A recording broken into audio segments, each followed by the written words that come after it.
Hello everyone, स्वागत है आप सबका आपके चैनल सीटेट क्रैकर 21 में। आज हम लोग पढ़ेंगे सीडीपी यानी कि साइड डेवलपमेंट एंड पेडागोजी, और पढ़ेंगे टॉपिक जो है वो है डेवलपमेंट यानी कि विकास। टॉपिक जो है वो है बाल विकास, जो कि फर्स्ट चैप्टर है सीडीपी का। तो विकास को हम बहुत ही छोटे छोटे टॉपिक में आपको बता देंगे। बाल विकास जो है एक ऐसी प्रक्रिया होती है जो कि निरंतर चलती है। यह अविराम गति से चलती है। अगर यह निरंतर है तो अविराम होगी, लगातार चलेगी। उसके बाद है कि जीवन पर्यंत यानी कि जीवन भर चलेगी, जन्म से लेकर मृत्यु तक चलेगी। तो विकास के बारे में ये हो गए कि निरंतर चलती है, अविराम है, लगातार चलेगी, जीवन पर्यंत चलेगी या जन्म से लेकर मृत्यु तक चलेगी। विकास जो है वो जन्म से पूर्व से ही शुरू हो जाती है, यानी कि गर्भाधान से ही शुरू हो जाता है किसी भी बालक का विकास।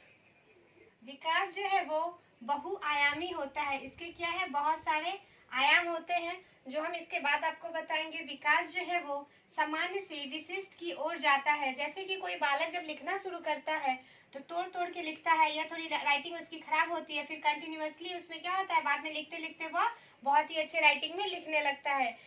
ये विकास जो है वो अवस्थाओं के अनुसार होता है। तो अवस्था जो भी होते हैं वो अवस्था भी हम नेक्स्ट टॉपिक में पढ़ेंगे। विकास की गति जो होती है कभी तीव्र होती है तो कभी मंद होती है। विकास इस वे में नहीं चलता है, कभी तीव्र कभी मंद। तो इसको हम ऐसे ऐसे करके भी दिखा सकते हैं।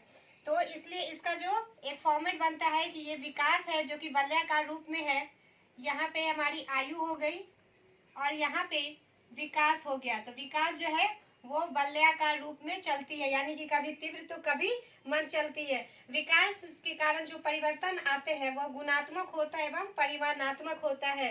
विकास की भविष्यवाणी की जा सकती है और इसमें संशोधन किया जा सकता है। अगर कोई बालक मतलब कि पढ़ाई जो है बहुत अच्छी है, स्मरण शक्ति अच्छी है, पर उसकी जो राइटिंग है वो खराब है, तो हम ये कहते हैं कि बालक बहुत अच्छा है, वो आगे बढ़ सकता है, भविष्य में अपने लक्ष्य को पा सकता है, लेकिन राइटिंग इसकी खराब है।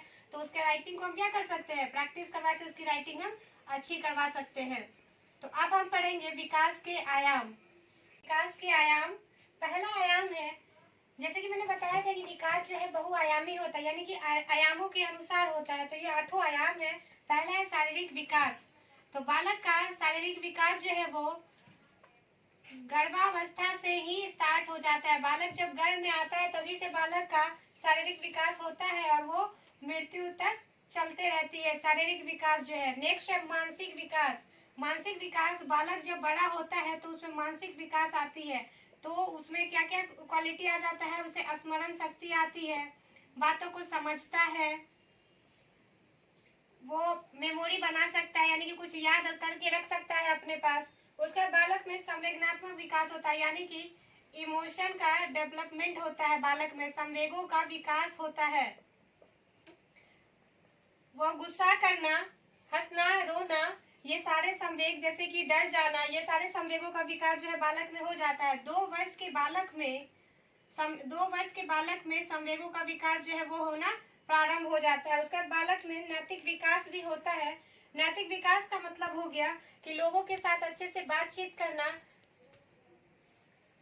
आदर के साथ बड़ों के साथ बात करना, ये उनका नैतिक विकास हो गया। संज्ञानात्मक विकास, संज्ञानात्मक विकास का मतलब संज्ञान होना, यानी कि नॉलेज होना। सामाजिक विकास, समाज में रहना, आदर्शवाद बनना, समाज में लोगों के साथ अच्छे से बातचीत करना, ईर्ष्या द्वेष नहीं रखना। मनोवैज्ञानिक विकास, बालक के अंदर जो है वो मनोवैज्ञानिक तरीके से डेवलपमेंट होने लगता है। क्रियात्मक विकास, बालक जो है खुद से कार्य करने लगता है। क्रियात्मक विकास का मतलब हो गया हाथ पैर चलाना, दौड़ना, भागना, खेलना, ये सब क्या हो गया, क्रियात्मक विकास हो गए। अब हम पढ़ेंगे विकास की अवस्था। विकास जो है अवस्थाओं के अनुरूप होता है। तो ये 5 अवस्थाएं होती हैं और इनकी अनुरूप, यानी कि पहला विकास जो है शैशवावस्था में होगा, उसके बाद बालक बाल्यावस्था में प्रवेश करता है, फिर किशोरावस्था में, फिर प्रौढ़ावस्था में, फिर वृद्धावस्था में वो प्रवेश करता है। तो शैशवावस्था की अवधि जो होती है वो जन्म से लेकर 2 वर्ष तक के बच्चे जो होते हैं वो शैशवावस्था में आते हैं। इस अवस्था में बालक जो है गर्भ से निकलकर हमारे वातावरण में वो प्रवेश करता है। उसके बाद बालक का जो ग्रोथ होता है वो भी इस अवस्था में ही होती है। सबसे ज्यादा ग्रोथ जो होती है बालक का 0 से 2 वर्ष तक होता है, क्योंकि छोटा बालक जो है जन्म लेता है वो हाथ पैर मारना, पलटना, चलना, खाना पीना सब जो है वो 0 से 2 वर्ष तक के बच्चा जो है वो सीख लेता है। ये जो काल होता है इसे कहा गया है कि शैशवावस्था जो होता है वो समायोजन का काल होता है। समायोजन अर्थात कि जब वो गर्भ में रहता है तो एक थैली में पैक रहता है, वो हाथ पे उसके सिमटे होते हैं, लेकिन जब वो जैसे ही वातावरण में प्रवेश करता है, उसका जन्म होता है, तो वो वातावरण में रहना सीख जाता है, हाथ पर हिलाना, खाना पीना वो खुद से सीखता है। इसलिए जो शैशवावस्था होती है वो समायोजन का काल कहा जाता है। नेक्स्ट है बाल्यावस्था। बाल्यावस्था की अवधि जो होती है वो 3 से 12 वर्ष तक के बच्चे को बाल्यावस्था के अंदर रखा गया। बाल्यावस्था को भी 2 भागों में बांटा गया है। एक हो गया हमारा पूर्व बाल्यावस्था और दूसरा हो गया उत्तर बाल्यावस्था। पूर्व बाल्यावस्था के बालक जो होते हैं वो 3 से 6 वर्ष तक के बालक पूर्व बाल्यावस्था के बालक होते हैं, और 6 से 12 वर्ष तक के बालक जो है वो उत्तर बाल्यावस्था में जाते हैं। पूर्व बाल्यावस्था को टॉय एज कहा जाता है, यानी कि खिलौनों से खेलने की आयु जो होती है वो पूर्व बाल्यावस्था में होती है, और उत्तर बाल्यावस्था जो होती है वो गैंग एज कहा जाता है, क्योंकि इस एज में बालक जो है पढ़ाई करना शुरू करता है, छात्रों के बीच रहता है, समूह में रहता है, समूह में खेलना पसंद करता है, इसलिए उत्तर बाल्यावस्था को जो है गैंग एज कहा गया है और पूर्व बाल्यावस्था को टॉय एज कहा गया है। नेक्स्ट है किशोरावस्था। किशोरावस्था जो है वो 13 से 18 वर्ष में होती है। इसमें जो है शारीरिक विकास जो होता है वह मंद हो जाता है। उसके बाद बालक में यहाँ पे मानसिक विकास होता है तथा संवेगों का जो विकास होता है वो काफी उग्र होता है। किशोरावस्था में जो संवेग उत्पन्न होते हैं वो काफी उग्र उत्पन्न होते हैं। प्रौढ़ावस्था यानी कि 18 से 60 वर्ष तक के जो व्यक्ति होते हैं वो प्रौढ़ावस्था के अंतर्गत आते हैं। प्रौढ़ावस्था में आने के बाद जो है संवेगों में थोड़ा सा मंद हो जाता है, उनका संवेग मंद होता है, और वो क्या करते हैं कि वास्तविकता जीवन जीना प्रारंभ कर देते हैं। और वृद्धावस्था जो हो गया 60 वर्ष से लेकर मृत्यु तक की जो अवस्था होती है उसे वृद्धावस्था कहते हैं। और वृद्धावस्था जो होती है वो शैशवावस्था या बाल्यावस्था के अनुरूप ही होती है, क्योंकि इसमें जो वृद्धावस्था में जो व्यक्ति होते हैं वो छोटे बच्चों जैसे ही स्वभाव।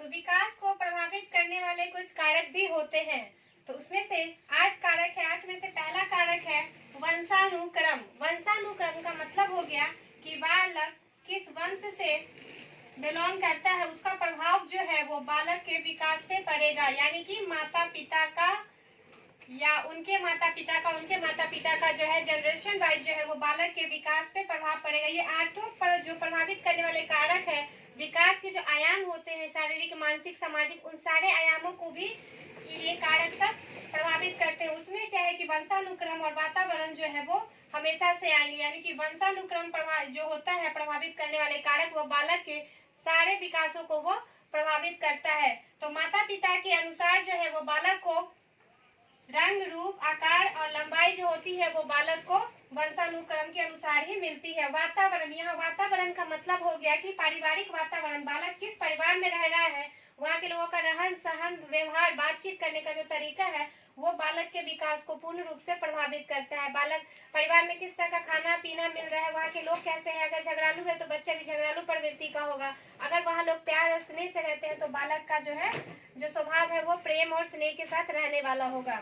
सामाजिक वातावरण, बालक का जो है सामाजिक वातावरण भी जो है उसके विकास को प्रभावित करता है। अगर हम जहाँ रह रहे हैं और वहाँ के अगल बगल के लोग जो है वो झगड़ा करते हैं, गाली गलौज करते हैं या फिर वो गंदगी रखते हैं, तो इसका भी प्रभाव क्या है वो बालक के विकास पे पड़ेगा।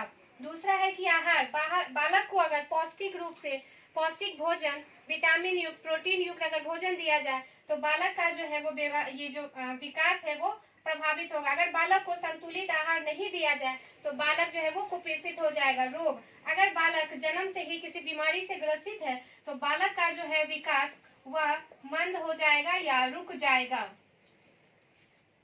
यौन, यौन का मतलब हो गया कि बालक या बालिका, तो बालक एवं बालिका में दोनों में क्या होता है ना, विकास में अंतर होता है। जन्म के समय बालिकाओं की जो वजन होता है, बालिकाओं का वजन होता है जन्म के समय वो बालकों के अनुसार कम होता है, और 11 वर्ष की अवस्था में बालिकाओं में ज्यादा डेवलपमेंट होता है, जबकि बालकों में कम होता है। बालिकाओं में मैच्योरिटी पहले आती है, बालकों में परिपक्वता जो होती है यानी कि मैच्योरिटी जो होती है वो देर से आती है। परिवार का मतलब हो गया कि अगर बालक संयुक्त परिवार में है तो वो काफी डेवलप करेगा, वो अपने परिवार भी जो होता है वो बालक के विकास को प्रभावित करता है। अगर बालक जो है वो संयुक्त परिवार में है यानी कि ज्वाइंट फैमिली में अगर बालक रहता है तो उसका विकास जो है वो सर्वाधिक होगा, क्योंकि वो अपने माता पिता, दादा दादी, बुआ, चाचा चाची सबके साथ वो बातचीत करेगा, अंतःक्रिया करेगा, तो बालक का जो विकास है वो अत्यधिक होगा। अगर वही जो है अगर वह सिर्फ एकल परिवार में रहता है यानी कि माता पिता के बीच रहता है तो बालक का स्वभाव जो है वो अच्छा नहीं होगा और वो बालक का विकास भी जो है वो अच्छे गति से नहीं होता है। बालक की जो बुद्धि होता है वो बालक के विकास पे प्रभाव डालती है। अगर कोई तीव्र गति वाला बालक है, तीव्र गति बुद्धि वाला बालक है तो उस बालक का विकास जो है वो तीव्र गति से होगा। जिसे बुद्धि है वह बालक जो है अपने खाने पीने का ध्यान रखेगा, पढ़ाए गए पाठ को सीखेगा या लोगों से अच्छा व्यवहार करना सीखेगा। लेकिन जिस बालक की बुद्धि जो है वो मंद है तो उसकी जो विकास की गति है वो भी मंद हो जाएगी। अब हम पढ़ेंगे विकास के सिद्धांत।